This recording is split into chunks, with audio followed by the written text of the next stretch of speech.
ನಮಸ್ಕಾರ ಸ್ನೇಹಿತರೆ, welcome to my channel. Karnataka ಚಕ್ರವರ್ತಿ ಡಾಕ್ಟರ್ ಶಿವರಾಜ್ ಕುಮಾರ್ ಅವರ ಅಭಿನಯದ ಮೊದಲ ಸಿನಿಮಾವಾದ ಆನಂದ್ ಸಿನಿಮಾ ಬಿಡುಗಡೆಯಾಗಿ 40 ವರ್ಷಗಳಾಗಿವೆ. 40 ವರ್ಷಗಳಾದರೂ ಕೂಡ ಇವತ್ತಿಗೂ ಈ ಸಿನಿಮಾವನ್ನ ನೋಡಿದ್ರೆ ಒಂದು ಹೊಸ ಸಿನಿಮಾ ಅಂತ ಫೀಲ್ ಆಗುತ್ತೆ. ಇನ್ನು ಶಿವರಾಜ್ ಕುಮಾರ್ ಅವರ ಆ ಎನರ್ಜಿ ಅಂತೂ ಅವತ್ತು ಹೇಗಿತ್ತು, ಇವತ್ತು ಕೂಡ ಹಾಗೆ ಇದೆ. ಇವತ್ತಿನ ಈ ಒಂದು ವಿಡಿಯೋದಲ್ಲಿ 40 ವರ್ಷಗಳ ಹಿಂದೆ ಆನಂದ್ ಸಿನಿಮಾ ಮಾಡಿದಂತ ದಾಖಲೆಗಳು ಮತ್ತು ಈ ಸಿನಿಮಾದ ಕೆಲವು ಇಂಟ್ರೆಸ್ಟಿಂಗ್ ಮಾಹಿತಿಗಳನ್ನ ತಿಳಿದುಕೊಳ್ಳೋಣ. ಮೊದಲಿಗೆ ಡಾಕ್ಟರ್ ರಾಜ್ಕುಮಾರ್ ಅವರ ಹಿರಿಯ ಮಗ ಶಿವರಾಜ್ ಕುಮಾರ್ ಅವರು ಚಿತ್ರರಂಗಕ್ಕೆ ಬರ್ತಾರೆ ಅಂದಾಗ ಸಾಕಷ್ಟು ನಿರೀಕ್ಷೆ ಇತ್ತು.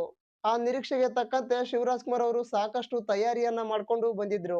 ಕನ್ನಡ ಚಿತ್ರರಂಗದ ಮೇರು ನಟ ಡಾಕ್ಟರ್ ರಾಜ್ಕುಮಾರ್ ಅವರ ಮಗನಾದರೂ ಕೂಡ ಶಿವರಾಜ್ ಕುಮಾರ್ ಅವರು ಅಭಿನಯಕ್ಕೆ ಬೇಕಾದ ಎಲ್ಲಾ ತರಬೇತಿಗಳನ್ನ ಪಡೆದುಕೊಂಡು ಬಂದಿದ್ರು. ಆಗ ಶಿವರಾಜ್ ಕುಮಾರ್ ಅವರಿಗೆ ಸಾಕಷ್ಟು ತಮಿಳು ಸಿನಿಮಾಗಳ ಅವಕಾಶ ಬಂದರೂ ಕೂಡ ಅವೆಲ್ಲವನ್ನ ರಿಜೆಕ್ಟ್ ಮಾಡಿದ ಪಾರ್ವತಮ್ಮ ರಾಜ್ಕುಮಾರ್ ಅವರು ಒಂದು ಅದ್ಭುತವಾದ ತಯಾರಿಯನ್ನ ಮಾಡ್ಕೊಂಡ್ರು. ಶಿವರಾಜ್ ಕುಮಾರ್ ಅವರ ಮೊದಲ ಸಿನಿಮಾವನ್ನ ತಾವೇ ನಿರ್ಮಾಣ ಮಾಡುವುದರ ಜೊತೆಗೆ ಈ ಸಿನಿಮಾದ ನಿರ್ದೇಶನದ ಜವಾಬ್ದಾರಿಯನ್ನ ಖ್ಯಾತ ನಿರ್ದೇಶಕರಾದ ಸಿಂಗೀತಂ ಶ್ರೀನಿವಾಸ್ ಅವರಿಗೆ ಒಪ್ಪಿಸಿದರು.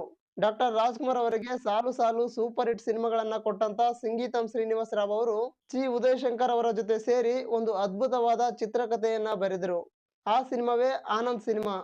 ಇನ್ನು ಈ ಸಿನಿಮಾದ ನಾಯಕಿಯಾದ ಸುಧಾರಾಣಿಯವರನ್ನ ಆಯ್ಕೆ ಮಾಡಿಕೊಂಡಿದ್ದು ಡಾಕ್ಟರ್ ರಾಜ್ಕುಮಾರ್ ಅವರು. ಮೊದಲಿಗೆ ಸುಧಾರಾಣಿಯವರ ಹೆಸರು ಜಯಶ್ರೀ ಅಂತ ಇರುತ್ತೆ. ಆಗ ಪಾರ್ವತಮ್ಮ ರಾಜ್ಕುಮಾರ್ ಅವರು ಸುಧಾರಾಣಿ ಎಂದು ಮರುನಾಮಕರಣ ಮಾಡಿ ಕನ್ನಡ ಚಿತ್ರರಂಗಕ್ಕೆ ಪರಿಚಯ ಮಾಡಿಸ್ತಾರೆ. ಇಷ್ಟು ದೊಡ್ಡ ತಯಾರಿಯ ನಂತರ ಈ ಸಿನಿಮಾ ರೆಡಿಯಾಗುತ್ತೆ.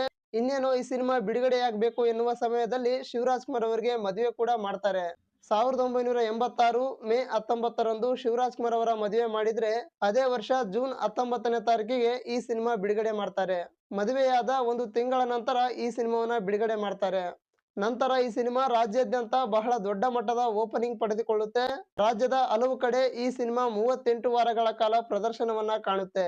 16 ಲಕ್ಷ ರೂಪಾಯಿಯಲ್ಲಿ ತಯಾರಾದ ಈ ಸಿನಿಮಾ 4.5 ರೂಪಾಯಿ ಟಿಕೆಟ್ ದರದಲ್ಲಿ 2.5 ಕೋಟಿ ರೂಪಾಯಿ ಗಳಿಕೆ ಕಂಡು ದಾಖಲೆ ಬರೆದಿತ್ತು. ಈ ಒಂದು ದಾಖಲೆಯ ಕಲೆಕ್ಷನ್ ಅನ್ನ ಇವತ್ತಿನ ದಿನಗಳಿಗೆ ಕಂಪೇರ್ ಮಾಡಿದ್ರೆ ಎಷ್ಟು ಆಗುತ್ತೆ ಅಂತ ಕಮೆಂಟ್ಸ್ ಮಾಡಿ. 2.5 ಕೋಟಿ ರೂಪಾಯಿ ಗಳಿಕೆ ಕಂಡ ಈ ಸಿನಿಮಾದ ಬಜೆಟ್ 16 ಲಕ್ಷ ರೂಪಾಯಿ. 16 ಲಕ್ಷ ರೂಪಾಯಿಯಲ್ಲಿ ತಯಾರಾದ ಈ ಸಿನಿಮಾ 2.5 ಕೋಟಿ ರೂಪಾಯಿ ಗಳಿಕೆ ಕಾಣುತ್ತೆ ಅಂದ್ರೆ ನಿಜಕ್ಕೂ ಇದು ಬಹುದೊಡ್ಡ ದಾಖಲೆ ಅಂತ ಹೇಳಬಹುದು. ಇನ್ನು ಈ ಸಿನಿಮಾಗೆ ಬಂದಂತ ಪ್ರಶಸ್ತಿಗಳ ವಿಚಾರಕ್ಕೆ ಬರೋದಾದ್ರೆ ಅತ್ಯುತ್ತಮ ಪೋಷಕ ನಟಿ ಅಂತ ಜಯಂತಿ ಅವರು ರಾಜ್ಯ ಪ್ರಶಸ್ತಿಯನ್ನ ಪಡೆದುಕೊಳ್ತಾರೆ. ಇದರ ಜೊತೆಗೆ ಅತ್ಯುತ್ತಮ ಚಿತ್ರಕಥೆ ಅಂತ ಸಿಂಗೀತಂ ಶ್ರೀನಿವಾಸ್ ರಾವ್ ಅವರು ಮತ್ತು ಚಿ ಉದಯಶಂಕರ್ ಅವರು ರಾಜ್ಯ ಪ್ರಶಸ್ತಿಯನ್ನ ಪಡೆದುಕೊಳ್ತಾರೆ. ಇದರ ಜೊತೆಗೆ ಅತ್ಯುತ್ತಮ ನಟ ಫಿಲಂ ಫೇರ್ ಪ್ರಶಸ್ತಿಯನ್ನ ಶಿವರಾಜ್ ಕುಮಾರ್ ಅವರು ಪಡೆದುಕೊಳ್ತಾರೆ. ಈ ಎಲ್ಲಾ ದಾಖಲೆಗಳನ್ನ ಮಾಡುವುದರ ಮೂಲಕ ತಮ್ಮ ಮೊದಲ ಸಿನಿಮಾದಲ್ಲಿಯೇ ಶಿವರಾಜ್ ಕುಮಾರ್ ಅವರು ತಮ್ಮನ್ನೇ ತಾವು ಪ್ರೂವ್ ಮಾಡ್ಕೊಳ್ತಾರೆ. ಹಾಗೆ ಸುಧಾರಾಣಿಯವರು ಕೂಡ ದೊಡ್ಡ ಸ್ಟಾರ್ ನಟಿಯಾಗಿ ಬೆಳಿತಾರೆ. ನಂತರ ಇವರಿಬ್ಬರ ಕಾಂಬಿನೇಷನ್ ಅಲ್ಲಿ ಸಾಕಷ್ಟು ಸೂಪರ್ ಹಿಟ್ ಸಿನಿಮಾಗಳು ಬರ್ತವೆ. ಇವತ್ತಿಗೂ ಈ ಜೋಡಿ ಪ್ರತಿಯೊಬ್ಬರ ಫೇವರೇಟ್ ಜೋಡಿಯಾಗಿದೆ. ಇನ್ನು ಈ ಸಿನಿಮಾದ ಸಾಂಗ್ಸ್ ಗಳ ವಿಚಾರಕ್ಕೆ ಬರೋದಾದ್ರೆ ಈ ಸಿನಿಮಾದ ಎಲ್ಲಾ ಸಾಂಗ್ಸ್ ಗಳು ಸೂಪರ್ ಡೂಪರ್ ಹಿಟ್ ಆಗಿರ್ತವೆ. ಈ ಸಿನಿಮಾದ ಅದ್ಭುತವಾದ ಸಾಂಗ್ ಗಳಿಗೆ ಸಂಗೀತ ನೀಡಿದವರು ಶಂಕರ್ ಗಣೇಶ್ ಅವರು. ಈ ಸಾಂಗ್ ಗಳಿಗೆ ಸಾಹಿತ್ಯ ಬರೆದವರು ಚಿ ಉದಯಶಂಕರ್ ಅವರು.